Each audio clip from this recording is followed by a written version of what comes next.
দফা এক দাবি এক not come back not come back দফা এক দাবি এক ভাই কবরে কোনি কেন চেয়ারে কোনি কেন চেয়ারে আমার ভাই কবরে চেতনার সঙ্গে জীবন থাকতে রক্ত থাকতে কোনো অপসংখ্যা করবো না।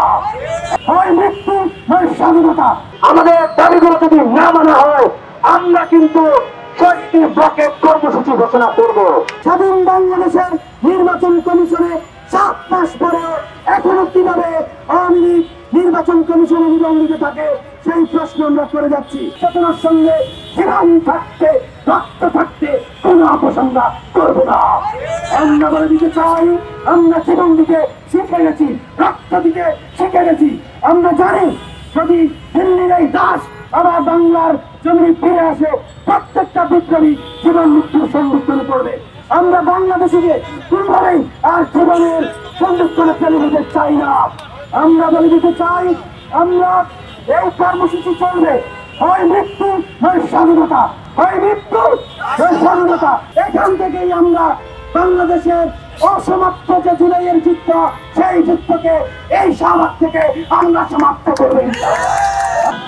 বাংলাদেশে 2000 ছাত্র জনতাকে যেভাবে গুলি করে হত্যা করেছে এবং বিগত 16 বছর যে কুৎসাসন চালিয়েছে, যারা চালিয়েছে তাদেরকে যদি গ্রেফতার করে বিচারের আওতায় আনতো আমাদের এই 7 মাস পরে শাহবাগে বুড়াই মঞ্চ বানিয়ে বসতে হতো না।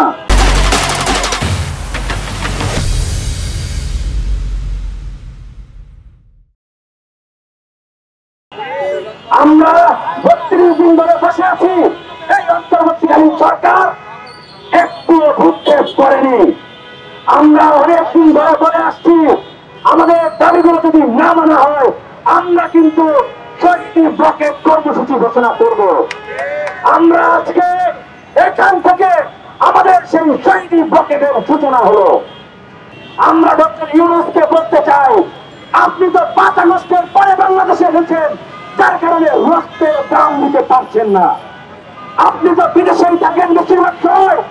বাংলাদেশের ছাত্র জনতা কিভাবে শহীদ হয়েছে, কিভাবে আন্দোলন সফল করেছে সেটা তো আপনি জানেন না।